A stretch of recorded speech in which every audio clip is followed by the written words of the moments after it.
ಬೆಳಗಾವಿಯಲ್ಲಿ ಕಂಡಕ್ಟರ್ ಮೇಲೆ ಹಲ್ಲೆ ನಡೀತಲ್ಲ, ಆ ಪ್ರಕರಣ ಆದಾಗಿಂದ ಕೂಡ ಸರ್ಕಾರಿ ಬಸ್ ಸಂಚಾರ ಸ್ಥಗಿತ ಆಗಿ ಇಲಾಖೆಗೆ ಬಹಳ ದೊಡ್ಡ ಲಾಸ್ ಆಗ್ತಾ ಇದೆ.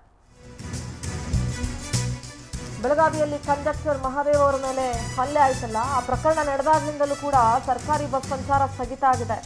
ಇದರಿಂದ ಇಲಾಖೆಗೆ ಬಹಳ ದೊಡ್ಡ ಲಾಸ್. ಕರ್ನಾಟಕ ರಾಜ್ಯ ಸಾರಿಗೆ ಇಲಾಖೆಗೆ ಆರ್ಥಿಕ ನಷ್ಟ ಎದುರಾಗಿದೆ. ಬೆಳಗಾವಿಯಿಂದ ಮಹಾರಾಷ್ಟ್ರಕ್ಕೆ ಸಂಚಾರ ಬಂದ್ ಆಗಿದೆ. ಬೆಳಗಾವಿ ವಿಭಾಗದಿಂದ ಮಾತ್ರ ಅಧಿಕ ಬಸ್ಗಳ ಸೇವೆ ಇತ್ತು. ಈಗ ಬೆಳಗಾವಿಯಿಂದ 90, ಚಿಕ್ಕೋಡಿಯಿಂದ 120 ಬಸ್ಗಳ ಸೇವೆ ಇತ್ತು. ಬೆಳಗಾವಿ ವಿಭಾಗದ ಕೆಎಸ್ಆರ್ಟಿಸಿಗೆ ಪ್ರತಿನಿತ್ಯ 20 ಲಕ್ಷ ರೂಪಾಯಿ ನಷ್ಟ ಆಗ್ತಾ ಇದೆ. 4 ದಿನಗಳ ಅವಧಿಯಲ್ಲಿ 80 ಲಕ್ಷಕ್ಕೂ ಅಧಿಕ ಲಾಸ್ ಅನ್ನ ಕೆಎಸ್ಆರ್ಟಿಸಿ ಅನುಭವಿಸ್ತಾ ಇದೆ.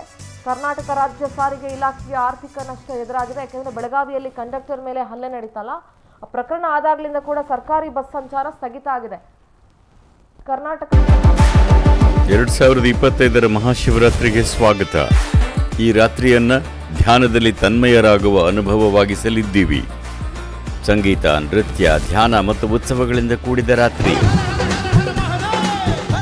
ಇದು ನನ್ನ ಹಾರೈಕೆ ಮತ್ತು ಆಶೀರ್ವಾದ. ಇದು ಕೇವಲ ಜಾಗರಣೆಯ ರಾತ್ರಿಯಾಗದೆ ನಿಜ ಜಾಗೃತಿಯ ರಾತ್ರಿಯಾಗಬೇಕು. ಎಲ್ಲಕ್ಕಿಂತ ಹೆಚ್ಚಾಗಿ ಈ ಮಹಾಶಿವರಾತ್ರಿಯಂದು ಶಿವನ ಸಂಘದಲ್ಲಿದೆ.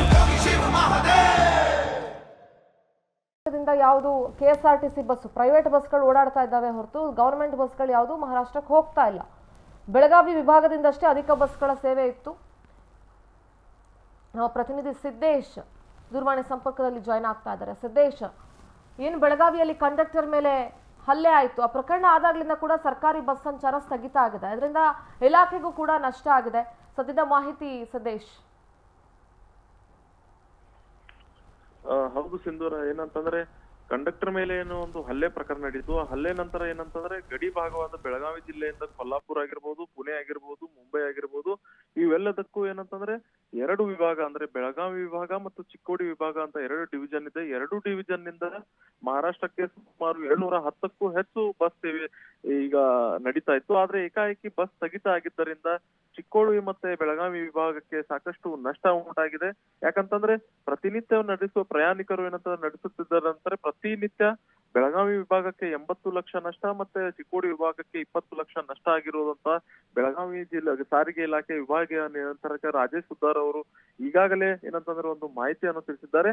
ಮತ್ತು ಇನ್ನು ಸಾರ್ವಜನಿಕ ಬಸ್ ಸಂಚಾರವೇ ದುರಸ್ತಿ ಆಗಬಾರದೆಂದು ಮಹಾರಾಷ್ಟ್ರ ಅಧಿಕಾರಿಗಳ ಜೊತೆಗೂ ಕೂಡ ಅವರು ಏನಂತಂದ್ರೆ ನಿರಂತರ ಸಂಪರ್ಕದಲ್ಲಿದ್ದಾರೆ. ಅಲ್ಲಿ ನಮ್ ಬಸ್ ನಾವು ಕಳಿಸಿದ್ರೆ ಯಾವ ಮಟ್ಟದಲ್ಲಿ ನೀವು ನಮಗೆ ಸುರಕ್ಷೆ ನೀಡುತ್ತೀರಿ, ಯಾವ ಮಟ್ಟದಲ್ಲಿ ನಮಗೆ ನೀವು ರಕ್ಷಣೆ ನೀಡುವಿರಿ, ಅಥವಾ ಮತ್ತೆ ಈ ರೀತಿ ಹಲ್ಲೆಗೊಳಗಾಗಿದ್ರೆ ಬಸ್ ಸಂಚಾರ ಸ್ಥಗಿತ ಇರುವುದನ್ನು ಪುನರ್ ಶುರು ಮಾಡುವುದು ತುಂಬಾ ಕಷ್ಟ ಆಗುತ್ತೆ ಅನ್ನೋ ನಿಟ್ಟಿನಲ್ಲಿ ನಿನ್ನೆ ಬೆಳಗಾವಿ ಜಿಲ್ಲಾಧಿಕಾರಿ ಕೂಡ ಕೊಲ್ಲಾಪುರ ಜಿಲ್ಲಾಧಿಕಾರಿ ಜೊತೆ ಸಂವಾದ ನಡೆಸಿದ್ರು. ಇವತ್ತು ಸಾರಿಗೆ ಸಂಸ್ಥೆಯ ಉನ್ನತ ಮಟ್ಟದ ಅಧಿಕಾರಿಗಳು ಕೂಡ ಒಂದು ಸಭೆಯನ್ನು ನಡೆಸಿ ಯಾವ ರೀತಿ ಇದರ ಕ್ರಮ ಕೈಗೊಳ್ಳಬಹುದು ಅನ್ನೋದು ಒಂದು ನಿರ್ಧಾರಕ್ಕೆ ಬರಲಿದ್ದಾರೆ.